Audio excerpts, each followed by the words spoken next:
first type of covalent modification for post translational modifications is glycation. Glycation basically क्या है? Glycation में हम क्या करते हैं, कोई भी कार्बोहाइड्रेट मोइटी किसी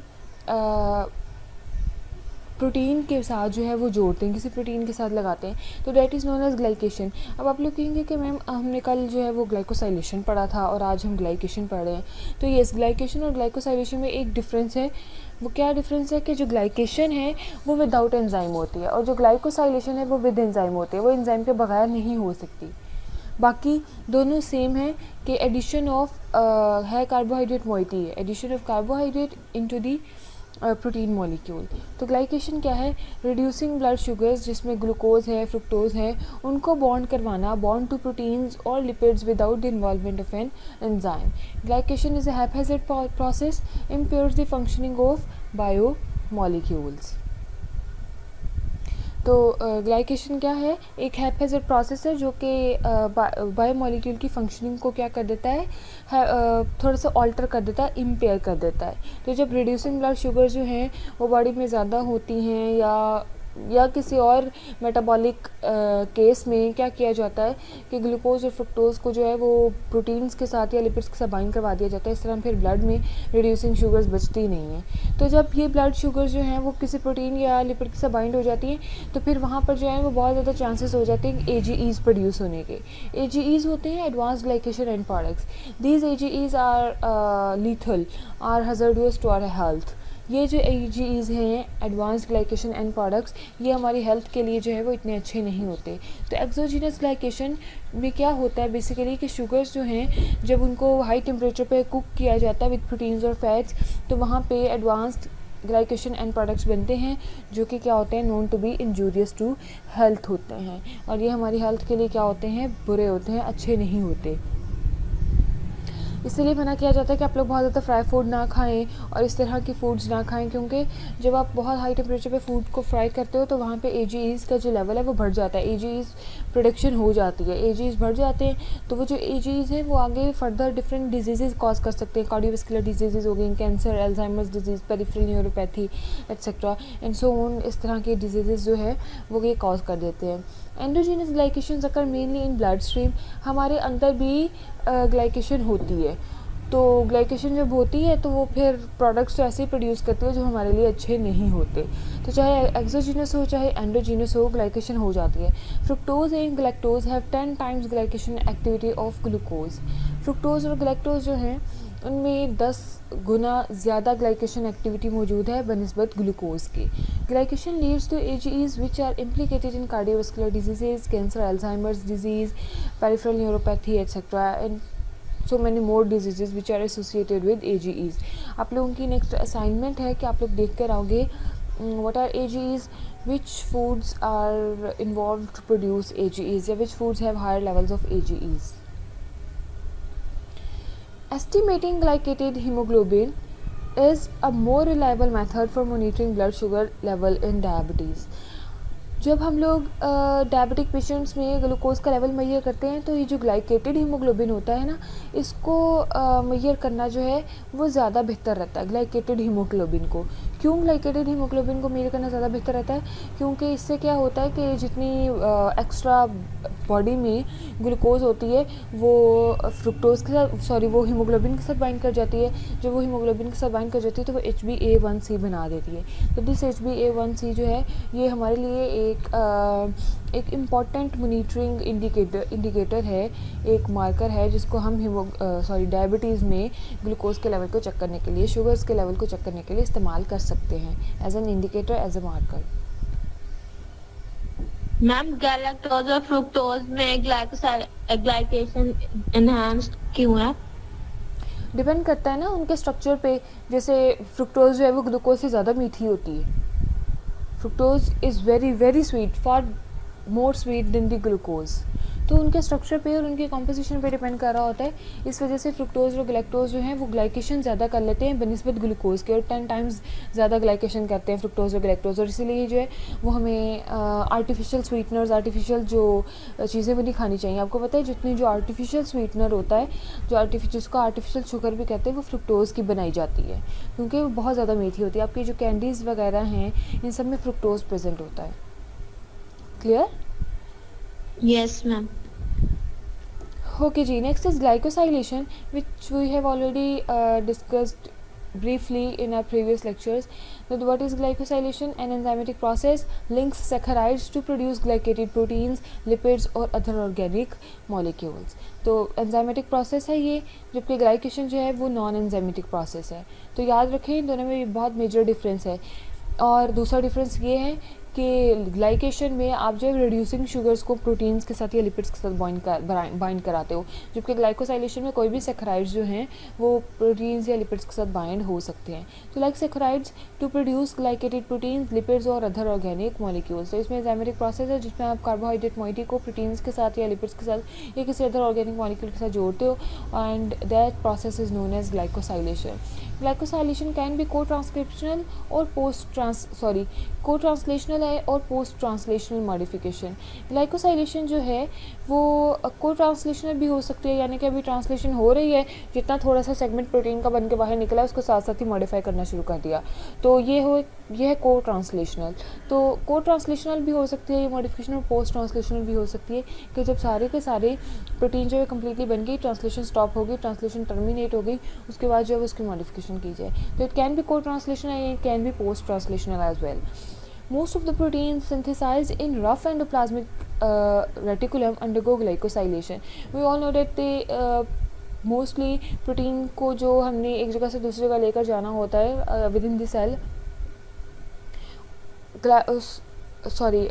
गोल्गी अपरेटस से, तो वहाँ पे हमारे पास क्या होते हैं, हमारे पास एंडोप्लाज्मिक रेटिकुलम्स होते हैं। और जो रफ एंडोप्लाज्मिक रेटिकुलम होते हैं, हमें ये भी पता है कि रफ एंडोप्लाज्मिक रेटिकुलम के ऊपर जो है वो राइबोसोम्स लगे हुए होते हैं, जहाँ पे जो है वो प्रोटीन सिंथेसाइज होती है। तो ribosomes are the factory for production of proteins.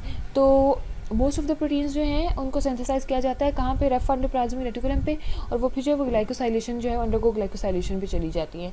और वो मोस्टली कहाँ पे हो रही होती है, आपके गोल्गी अपरेटस में। तो प्रोटीन्स जो बनती हैं रफ एंडोप्लाज्मिक रेटिकुलम में, वो फिर उनको मूव कर दिया जाता है into the Golgi apparatus. Golgi apparatus में वो मॉडिफाई होती हैं, इनकी ग्लाइकोसाइलेशन होती है, कार्बोहाइड्रेट मोइटी साथ अटैच करनी है तो वो की जाती है, और इस तरह की मॉडिफिकेशंस करके उनको फिर क्या है वेसिकल्स की सूरत में बाहर गोल्गी अपरेटस वेसिकल्स की सूरत में बाहर बना के निकालता जाता है, which is an enzyme directed site specific process. और ये क्या है ग्लाइकोसाइलेशन जो है वो हमें पता है कि एंजाइम स्पेसिफिक है और साइट स्पेसिफिक प्रोसेस है, तो ये अपनी साइट पे होता है, इधर उधर हर जगह नहीं होता। Glycosylation also occurs in the cytoplasm and nucleus. कुछ हद तक ग्लाइकोसाइलेशन जो है वो साइटोप्लाज्म और न्यूक्लियस में भी होती है, ठीक है। टाइप्स ऑफ ग्लाइकोसाइलेशन में आ जाते हैं, तो there are 5 classes of glycans. Glycated proteins जो हैं they are produced and they are 5 classes. Number 1 N linked, number 2 O linked, number 3 जो हैं वो फॉस्फोग्लाइकेंस, नंबर 4 सी लिंक्ड ग्लाइकेंस है, नंबर 5 जो है वो ग्लाइपिएशन है। तो एन लिंक्ड ग्लाइकेंस क्या हैं, जिनको हमने ऑलरेडी देखा है कि they are attach to nitrogen of asparagine और आर्जिनिन साइड चेन। ये जो है वो बाइंड हुए होते हैं एस्पाराजिन और आर्जिनिन के साइड चेन के साथ और अमाइनो ग्रुप के साथ बाइंड हुए होते हैं। तो इसलिए यहाँ पे जो लिंक बन रहा होता है, ब्रिजिंग एलिमेंट होता है, दैट इज़ नाइट्रोजन। तो हम इसलिए इसको क्या कहते हैं कि ये एन लिंक्ड प्रोटियोग्लाइकेंस है। उसके बाद हमारे पास आते हैं O linked ग्लाइकेंस। O linked glycans क्या है, they are attach to the hydroxy oxygen of serine, threonine, tyrosine, और हमारे पास हाइड्रोक्सी लाइसिन और हाइड्रोक्सी प्रोलीन।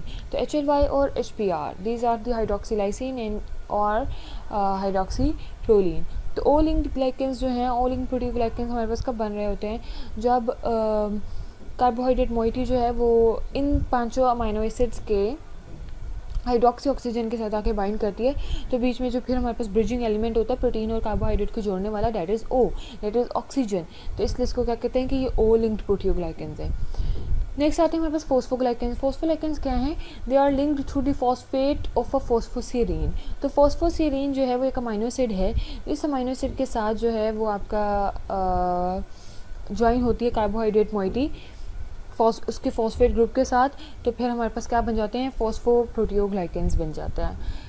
फोर्थ लेवल पे हमारे पास क्या है, सी लिंक्ड ग्लाइकेंस। सी लिंक्ड ग्लाइकेंस क्या है, ये बहुत रेयर होते हैं और इसमें होता क्या है कि a sugar is added to a carbon on a tryptophan side chain.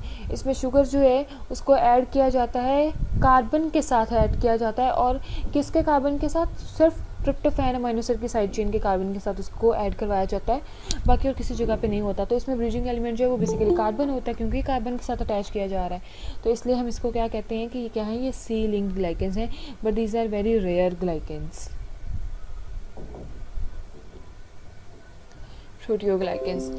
The fifth one and the last one is glypiation. Glypiation क्या है कि addition of a GPI anchor, कि आप एंड पे एडिशन कर देते हो जीपीआई एंकर की, which links protein to lipids through glycan linkages.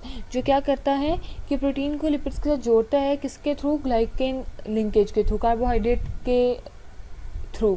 तो इसमें जो है वो आपका ब्रिजिंग जो एलिमेंट है वो एलिमेंट नहीं, बेसिकली वो कंपाउंड है, और वो क्या है, कार्बोहाइड्रेट।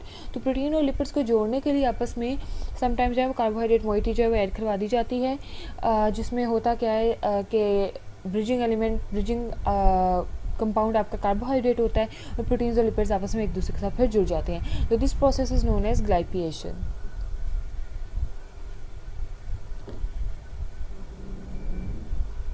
मूविंग फॉरवर्ड हमारे पास क्या है, acylation. Many proteins are modified at their end termini following synthesis. काफ़ी प्रोटीन्स जो हैं वो सिंथेसिस होने के बाद, उनकी प्रोड्यूस होने के बाद वो क्या करती हैं, अपने सिर्फ एंड टर्मिनाई पे जो है वो मॉडिफाई होती हैं।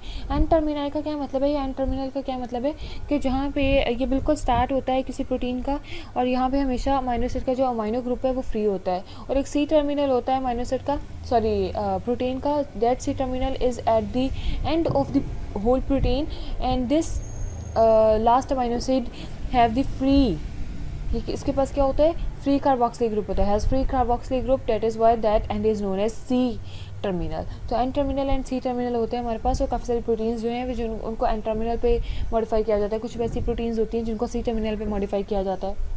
ये डिपेंड करता है कि कहाँ पे मॉडिफिकेशन हो रही है। तो जो एसाइलेशन की जाती है वो मोस्टली कहाँ पे की जाती है, एन टर्मिनल पे की जाती है, और एन टर्मिनल पे हमें पता है कि जब सबसे पहले इनिशिएटिंग कोडोन होता है वो मेथियोनिन का होता है।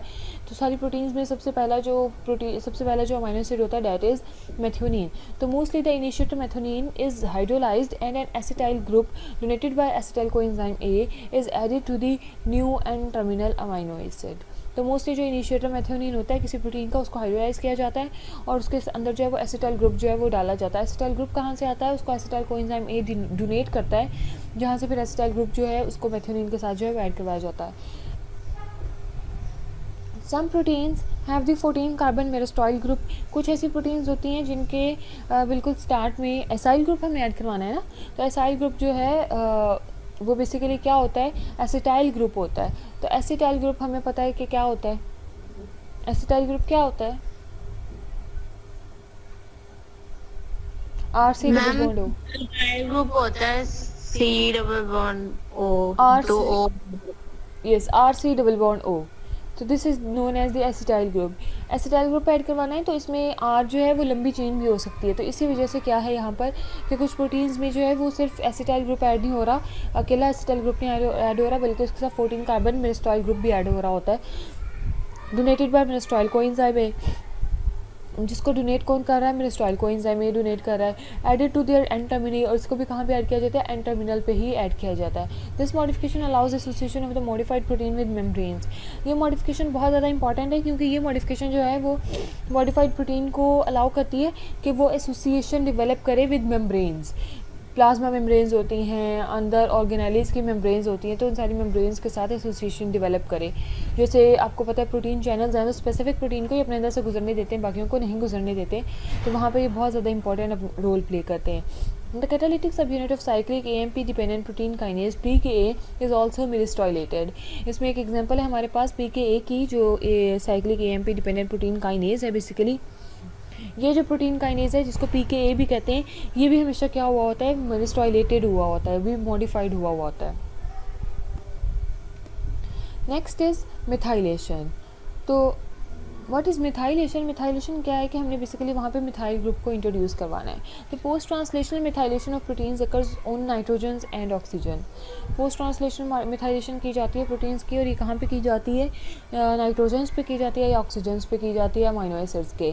The activated methyl donor is adenosyl methionine, जिसको हम SAM भी कहते हैं।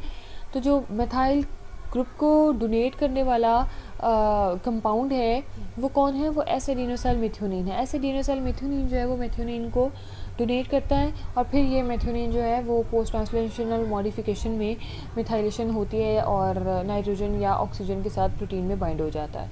द मोस्ट कॉमन मिथाइलेशंस कौन सी हैं? The eta amine of lysine residues. तो लाइसिन रेजिड्यूज़ का जो ईटा एमाइन सब यूनिट है उसकी मिथाइलेशन है। Nitrogen methylations imidazole ring of histidine. इसके अलावा कौन सी है? नाइट्रोजन मिथाइलेशन में हमारे पास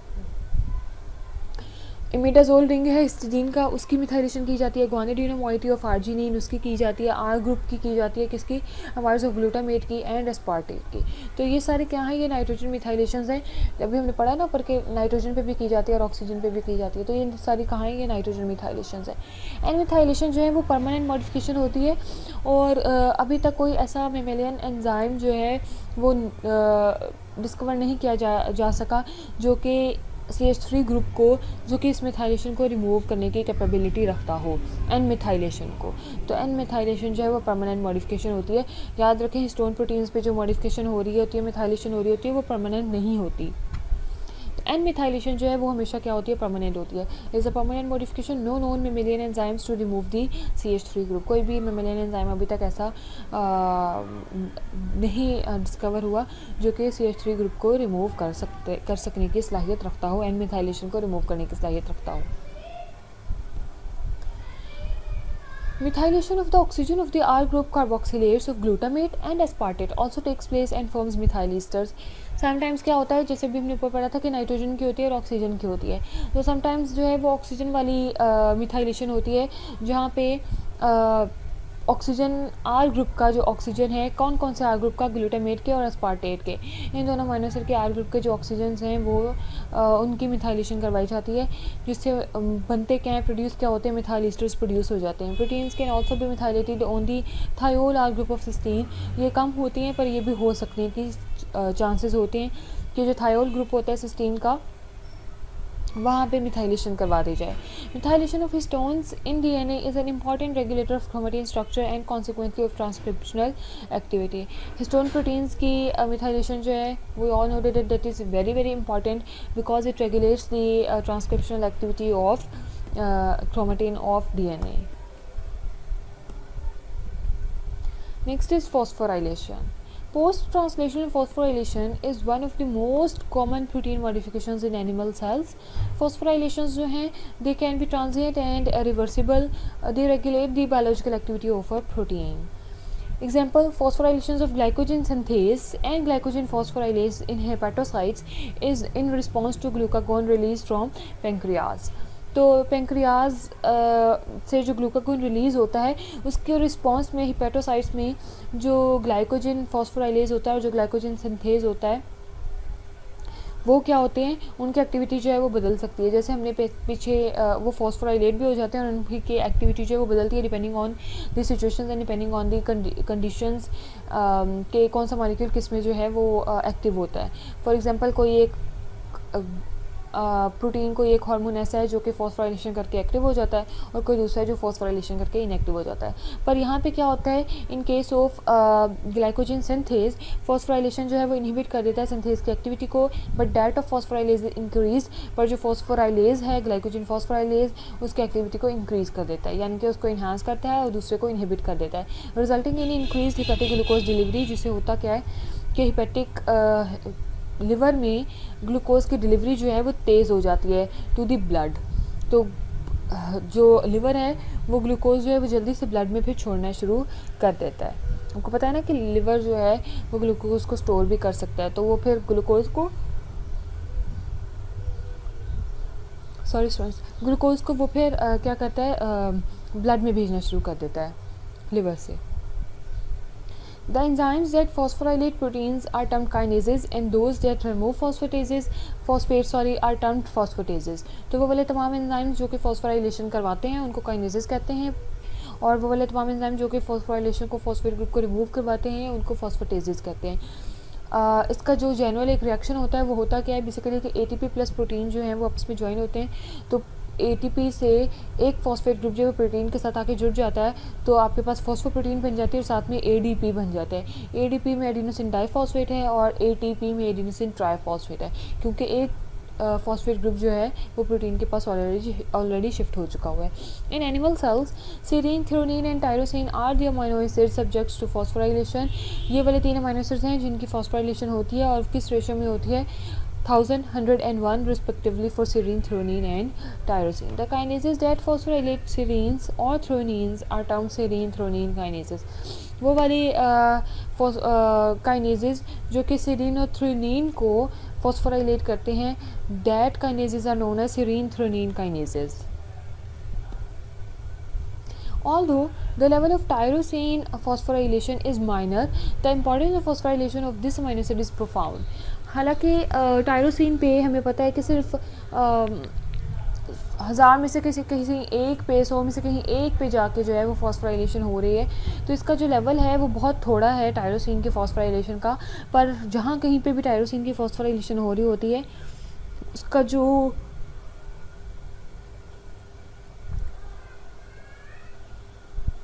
जो फंक्शन होता है उसकी जो वो बहुत ज़्यादा इम्पॉर्टेंट होता है. तो उसके बगैर जो है वो चीज़ वर्क नहीं कर सकती, वो अमीनो एसिड वर्क नहीं कर सकता, वो प्रोटीन वर्क नहीं कर सकती. तो इसलिए टायरोसिन की जो मॉडिफिकेशन है वो बहुत इंपॉर्टेंट है phosphorylation. As an example, the activity of numerous growth receptors is controlled by tyrosine phosphorylation. तो बहुत सारे हमारे जो ग्रोथ फैक्टर के रिसेप्टर्स हैं उनको कंट्रोल ही किस बेस पे किया जाता है, टायरोसिन की फॉस्फोराइलेशन के बेस पे किया जाता है. तो आप लोग यहाँ से देख सकते हो कि अगर टायरोसिन की फॉस्फोराइलेशन नहीं होगी तो फिर जो ग्रोथ फैक्टर्स हैं उनको रिकॉग्नाइज करने वाला, उनको रिसेप्ट करने वाला कोई भी नहीं होगा. तो ये बहुत ज़्यादा इंपॉर्टेंट है टायरोसिन की फॉस्फोराइलेशन, ऑल्दो कम है पर बहुत इंपॉर्टेंट है. Next is sulphation. सल्फेशन जो है as its name indicates sulfation में क्या होता है बेसिकली कि sulfate group is added into the protein moiety. एक प्रोटीन मोइटी पे एक प्रोटीन पे सल्फेट ग्रुप जो है वो ऐड करवा दिया जाता है, तो that is known as sulfation. Sulfate modification occurs at tyrosine residues, example in fibrinogen, and in some secreted proteins, example gastrin. The universal sulfate donor is 3' to 5' phosphoadenosyl phosphosulfate PAPS. तो sulphate modification में basically होता क्या है कि tyrosine की mostly जो है वो मॉडिफिकेशन की जाती है, टायरोसिन रेजिड्यू को मॉडिफाई करके मॉडिफाई किया जाता है, उसमें सल्फेट ग्रुप को ऐड किया जाता है. इसके एग्जांपल्स में क्या है कि फाइब्रिनोजिन जो कि हमारी एक ब्लड क्लॉटिंग प्रोटीन है, इसको जो है वो ये सल्फेटेड हुई होती है, इसकी सल्फेशन हुई होती है. और इसके अलावा कुछ जो है सिक्रेटेड प्रोटीन्स, वो वाली प्रोटीन्स जो कि सिक्रीट की जाती हैं, जिसमें कि एग्जांपल है गैस्ट्रिन की. इन प्रोटीन्स की भी क्या की जाती है, सल्फेशन की जाती है. सल्फेशन करने के लिए जैसे हमने देखा था कि मिथाइलेशन के लिए SAM हमारे पास एक एसिडिनोसाइल मेथोनिन एक डोनर होता है, इसी तरह सल्फेशन के लिए भी हमारे पास एक डोनर होता है, and that donor is known as 3' to 5' की में ही आपने इसको रीड करना है, फोस्फोएडिनोसाइल 5' फोस्फोसल्फेट, जिसको पैप्स भी कहते हैं. पैप्स हमारी बॉडी में बनता कैसे है बेसिकली कि जब भी 2 ATP के मॉलिक्यूल्स जो हैं वो सल्फेट के मॉलिक्यूल के साथ जुड़ते हैं तो वहाँ से ADP और इनऑर्गेनिक फॉस्फेट आयन जो है वो रिमूव हो जाता है एक, और पीछे जो ATP का एक मॉइटी बचती है उसके साथ जो सल्फेट ग्रुप ऐड हो जाता है, तो हमारे पास 3' फोस्फोएडिनोसिन 5' फोस्फोसल्फेट पैप्स जो है वो प्रोड्यूस हो जाता है. यहाँ पे इसकी डायग्राम जो है वो दिखाई भी हुई है. Sulphate is added permanently. Sulphate की जो एडिशन है वो भी क्या होती है, हमेशा परमानेंट होती है, necessary for the biological activity. और ये बहुत सारी प्रोटीन्स की, बहुत सारी चीज़ों की जो बायोलॉजिकल एक्टिविटी है उसके लिए इंपॉर्टेंट होती है. Not used as a regulatory modification. इसको रेगुलेटरी मॉडिफिकेशन के तौर पे यूज़ नहीं किया जा सकता. क्यों? क्योंकि परमानेंट है. अगर परमानेंट नहीं होगी तो आप उतार लोगे और लगा लोगे, एक्टिवेट कर लोगे, इनएक्टिव कर लोगे. तो इस वजह से ये वाली जो मॉडिफिकेशन है ये रेगुलेटरी मॉडिफिकेशन में नहीं आती, like that of tyrosine phosphorylation. जैसे कि हमने फॉस्फोराइलेशन के बारे में पढ़ा है कि वो जो है वो रिमूव भी हो जाती होती है, वो हमेशा ही क्या होती है, ट्रांजिएंट होती है, टेम्परेरी होती है और रिवर्सिबल होती है. तो सल्फेशन जो है वो ट्रांजिएंट और रिवर्सिबल नहीं होती. Next is prenylation. तो what is prenylation? Prenylation refers to the addition of the 15 carbon farnesyl or the 20 carbon geranyl group to acceptor protein. प्रीनाइलेशन में बेसिकली क्या किया जाता है कि 15 कार्बन फार्नेसाइल एक ग्रुप होता है। ये क्या है, ये बेसिकली कोलेस्ट्रॉल के बायोसिंथेटिक पाथवे जो होता है उसमें ये प्रोड्यूस होते हैं। 15 कार्बन फार्नेसाइल और 20 कार्बन जो है वो जेरानाइल ग्रुप्स। इन दो ये सिंपली इनके नेम्स हैं। इसमें 15 कार्बन होते हैं फार्नेसाइल में और 20 कार्बन होते हैं जेरानाइल ग्रुप में, और इनको एक्सेप्टर प्रोटीन्स के साथ क्या कर दिया जाता है, ऐड करवा दिया जाता है। Both of which are isoprenoid compounds. ये दोनों क्या हैं, आइसोप्रेनाइड कंपाउंड्स है derive from the cholesterol biosynthetic pathway, जिनको डिराइव किया जाता है कहाँ से, कोलेस्ट्रॉल का जो बायोसिंथेटिक पाथवे है उसके दौरान इसको डिराइव किया जाता है, उसको बनाया जाता है। The isoprenide groups are attached to cysteine residues. Isoprenide groups कोई जो फार्नेसाइल हैं और हमारे पास जेरानाइल ग्रुप्स हैं, इनको ऐड कहाँ पे किया जाता है, इनको सिस्टीन रेजिड्यूज के साथ, अमीनो एसिड के सिस्टीन रेजिड्यू के साथ ऐड किया जाता है, सिस्टीन अमीनो एसिड के साथ। ऐट द कार्बोक्सी टर्मिनस, कहाँ पर, कार्बोक्सिलिक टर्मिनस पे, यानी कि सी टर्मिनस पे ऑफ प्रोटीन्स इन थायोईथर लिंकेज। किस लिंकेज में, CSC लिंकेज में। A common consensus sequence at the C terminus of prenylated proteins is CAX। तो कॉमन जो consensus sequence होता है C terminus पे prenylated protein के, वो क्या होता है, वो CAX होता है। where C is cysteine, जहाँ पे C क्या है, cysteine होता है। A क्या है, कोई भी एलिफेटिक अमीनो एसिड होता है एक्सेप्ट एलानिन, तो 2 A हैं, यानी कि 2 एलिफेटिक अमीनो एसिड जो हैं वो यहाँ पर आके लगते हैं। और X क्या होता है, X is the C terminal amino acid, और X जो है वो कोई भी C टर्मिनल अमीनो एसिड होता है। तो ये कॉन्सेंसस सीक्वेंस होता है C टर्मिनल के एंड पे, जहाँ पे जाके प्रीनाइलेशन होनी होती है। फॉर द प्रीनाइलेशन रिएक्शन, जब प्रीनाइलेशन करनी है तो firstly the 3 C terminal amino acid जो हैं, पहले वाले जो 3 C टर्मिनल अमीनो एसिड हैं उनको रिमूव कर दिया जाता है, यानी कि X को रिमूव कर दिया जाता है, सिर्फ C को छोड़ा जाता है। Following attachment of the prenyl group, जब C के साथ प्रीनाइल ग्रुप की अटैचमेंट करवा दी जाती है, the carboxylate of the cysteine is methylated. फिर क्या किया जाता है कि जो सिस्टीन अमीनो एसिड था लास्ट वाला, उसकी मिथाइलेशन कर, उसकी कार्बोक्सिलेट ग्रुप की मिथाइलेशन करवा दी जाती है इन रिएक्शन यूटिलाइजिंग एसिडिनोसाइल मेथ्योनिन, जिसमें अगेन जो है वो adenosyl methionine as a methyl donor जो है वो इस्तेमाल होता है। आप लोग यहाँ पे नीचे इन डायग्राम देख सकते हो कि ये आपके पास फार्नेसाइल पायरोफॉस्फेट है, और आपके पास यहाँ पे क्या प्रोटीन है जिसके एंड पे बिल्कुल सिस्टीन रेजिड्यू और 2 कोई भी एलिफेटिक अमीनो एसिड्स और एक X यानी कि C टर्मिनल अमीनो एसिड जो है वो लगा हुआ है। अब यहाँ से क्या जाता है, यहाँ से X को AA इसको रिमूव कर दिया जाता है, तो प्रोटीन प्लस सिस्टीन बच जाता है। ये जो प्रोटीन सिस्टीन है, इस प्रोटीन सिस्टीन को सैम के प्रेजेंस में क्या कर दिया जाता है, सिस्टीन के साथ मिथाइलेशन इसकी करवा दी जाती है। मिथाइलेशन के बाद जो है इसको साथ में सिस्टीन के जो सल्फेट ग्रुप होता है उसके साथ आप देख सकते हो कि फार्नेसाइल ग्रुप जो है वो ऐड करवा दिया है, प्रीनाइलेशन हो गई। तो जब प्रीनाइलेशन हो गई प्रोटीन के साथ, तो आपका जो है वो क्या कहते हैं, इसको कहते हैं कि प्रीनाइलेटेड प्रोटीन जो है वो बन गई है। क्लियर। तो हमेशा जहाँ पे ये कैक्स प्रेजेंट होगा सिर्फ वहीं पे प्रीनाइलेशन होगी और कहीं पे प्रीनाइलेशन नहीं हो सकती। In addition to numerous prenylated proteins that contain the CAX consensus sequence, prenylation is known to occur on proteins of the Rab family of RAS-related G proteins. तो हमें ये एक बात तो पता चल गई कि वो वाली प्रोटीन्स जिनके एंड पे कैक्स सीक्वेंस प्रेजेंट होता है उनमें प्रीनाइलेशन होती है। इसके अलावा जो रैब फैमिली की रैस रिलेटेड जी प्रोटीन्स हैं उनमें भी आपकी प्रीनाइलेशन होती है। और ये जो रैब फैमिली और रैस रिलेटेड जी प्रोटीन्स हैं, ये बेसिकली प्रोटीन्स हैं जो कि सिग्नलिंग पाथवेज में इन्वॉल्व होती हैं, ये वो वाली प्रोटीन्स हैं। तो इन प्रोटीन्स की जो है वो प्रीनाइलेशन होती है लाजमी। There are at least 60 proteins in this family. इस फैमिली की तकरीबन 60 प्रोटीन्स ऐसी हैं डेट आर प्रीनाइलेटेड, जिनको प्रीनाइल कर दिया जाता है, जिनके अंदर प्रीनाइल ग्रुप को ऐड करवा दिया जाता है। एट आइदर CC और CXC एलिमेंट। कहाँ पे ऐड किया जाता है, या तो CC पे या CXC एलिमेंट पे इन देयर C टर्मिनल। कहाँ पर, C टर्मिनल पर। The Rab family of proteins are involve in signalling pathways that control intracellular membrane trafficking, जो कि इंट्रासेलुलर मेम्ब्रेन ट्रैफिकिंग को कंट्रोल करते हैं। और आपको पता है यहाँ पे कि कितनी ज़्यादा इंपॉर्टेंट है प्रीनाइलेशन।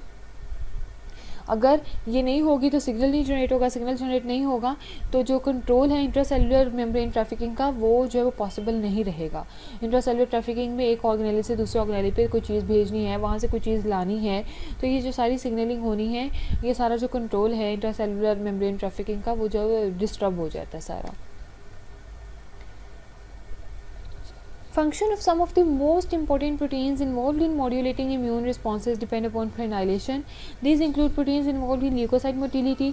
इनमें कौन कौन सी proteins involved हैं, जैसे कि leukocyte motility की, activation की, and proliferation की, and endothelial cell immune functions की. तो immunity में भी इनका बहुत important role है. कैसे कि जो leukocyte motility है, जो white cells ने मूव करना होता है up to the site of infection, site of inflammation, तो वहाँ पे ये जो मोटिलिटी करवानी है वो कौन करवा रहा है, वो ये वाली प्रोटीन्स, प्रेनाइलेटेड प्रोटीन्स करवाती हैं. वहाँ पे एक्टिवेशन भी फिर ल्यूकोसाइट्स के कौन करवाता है, यही प्रोटीन्स करवाती है, और प्रोलिफरेशन भी यही करवाती है. इसके अलावा एंडोथेलियल सेल के जो इम्यून फंक्शंस हैं उसमें भी यही इन्वॉल्व होती हैं.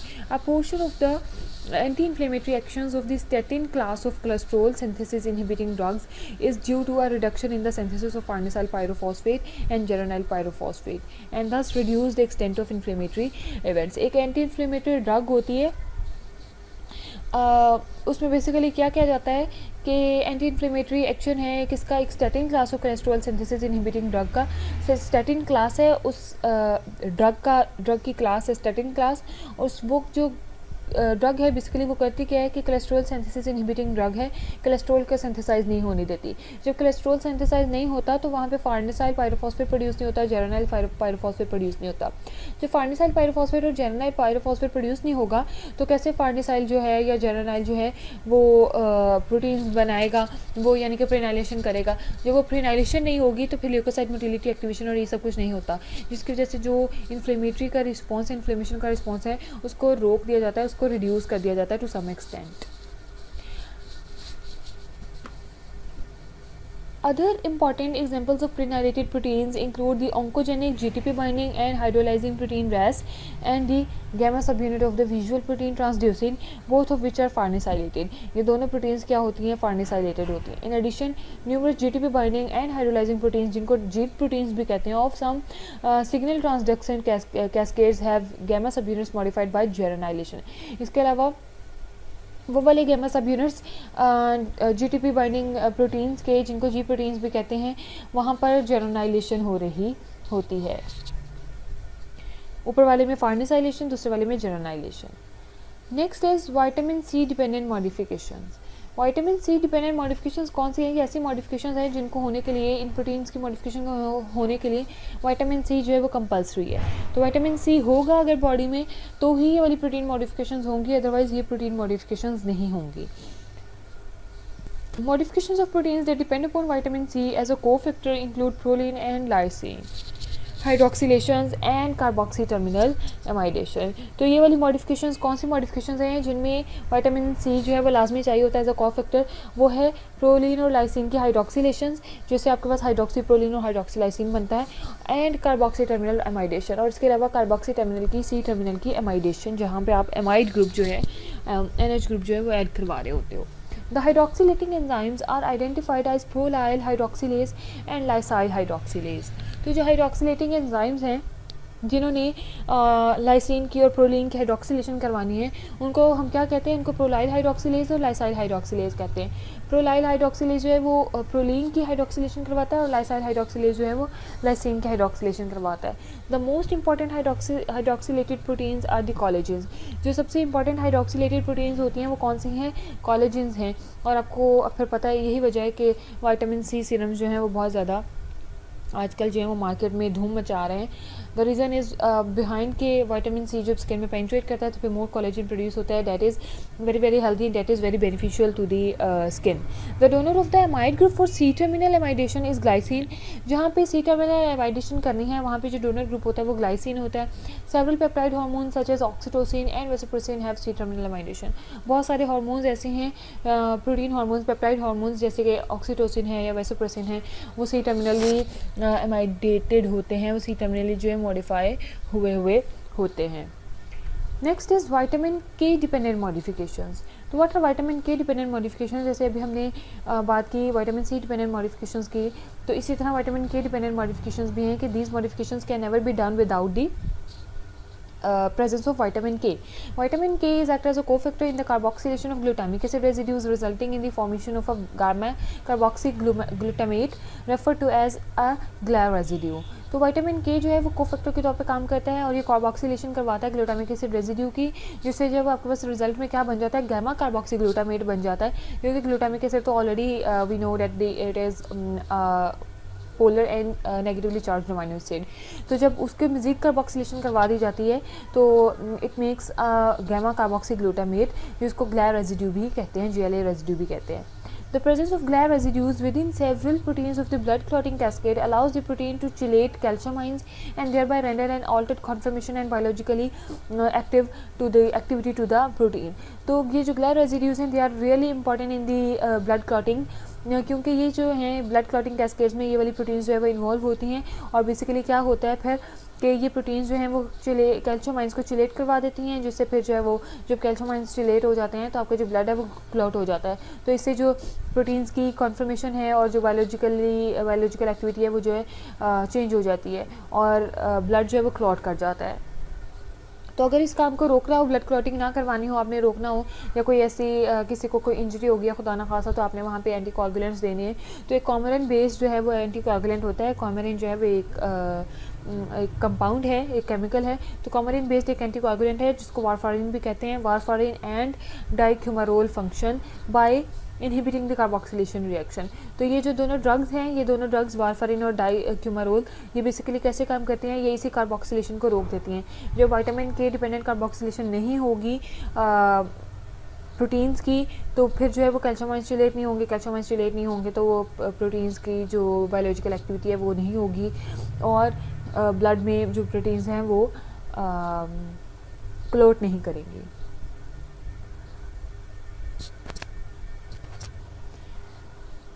So next is selenoproteins. What are selenoproteins? Selenium is a trace element and is a component of several prokaryotic and eukaryotic enzymes involved in redox reactions. तो many prokaryotic and eukaryotic enzymes जो कि involve होते हैं किसमें, redox reactions में, जो कि oxidation reduction reactions करवाते हैं, वहाँ पे मॉडिफिकेशन की जाती है कुछ प्रोटीन्स की सेलेनियम के साथ। तो सेलेनियम जो है ट्रेस एलिमेंट होता है जो कि काफ़ी सारे प्रोकैरियोटिक और यूकैरियोटिक एंजाइम्स का पार्ट होता है। The selenium in these selenoproteins is incorporated as a unique amino acid selenocysteine during translation. तो ट्रांसलेशन के दौरान ये काम कब हो रहा है, ये ड्यूरिंग ट्रांसलेशन हो रहा होता है। तो दैट इज़ को ट्रांसलेशनल मॉडिफिकेशन। इसमें बेसिकली क्या किया जाता है कि सिस्टीन को सेलेनोसिस्टीन बनाया जाता है और फिर ये जो सेलेनोसिस्टीन है इसको सिस्टीन की जगह पे इंकॉर्पोरेट कर दिया जाता है, तो आपकी जो प्रोटीन है वो सेलेनोप्रोटीन बन जाती है। An important eukaryotic seleno enzyme is glutathione peroxidase. That is कौन सा एंजाइम है, ग्लूटाथायोन परऑक्सीडेज। और आप लोगों ने ग्लूटाथायोन के बारे में भी बहुत सुना होगा। तो ये जो ग्लूटाथायोन परऑक्सीडेज है बहुत इंपॉर्टेंट एंजाइम है हमारे अंदर, जो यूकैरियोट्स में प्रेजेंट होता है। और ये क्या है, ये सेलेनो एंजाइम है, इसके अंदर सेलेनियम जो है वो प्रेजेंट होता है, which is required in the oxidation of glutathione. ये किस लिए रिक्वायर होता है कि ये ग्लूटाथायोन की ऑक्सीडेशन कर देता है बाय हाइड्रोजन परऑक्साइड। किसकी मदद से, हाइड्रोजन परऑक्साइड की मदद से एंड ऑर्गेनिक हाइड्रो परऑक्साइड्स की मदद से। तो ग्लूटाथायोन जो है वो ऑक्सीडाइज हो जाता है। तो इस तरह फिर होता क्या है बेसिकली कि जो हाइड्रोजन परऑक्साइड और दूसरे हाइड्रो परऑक्साइड्स बॉडी में मौजूद हैं जो कि हार्मफुल होते हैं, ये परऑक्साइड्स जो हैं वो अच्छे नहीं होते हमारे लिए, तो ये जो है वो ऑक्साइड्स बॉडी से रिमूव हो जाते हैं। यानी कि ग्लूटाथायोन बेसिकली कर क्या रहा होता है, ये रिमूव करता है ऑक्सीडेशन को हमारी बॉडी से, ऑक्सीडाइज प्रोडक्ट्स को हमारी बॉडी से। तो ये ग्लूटाथायोन की ऑक्सीडेशन करवा देता है। Incorporation of selenocysteine occurs via an interesting and unique mechanism.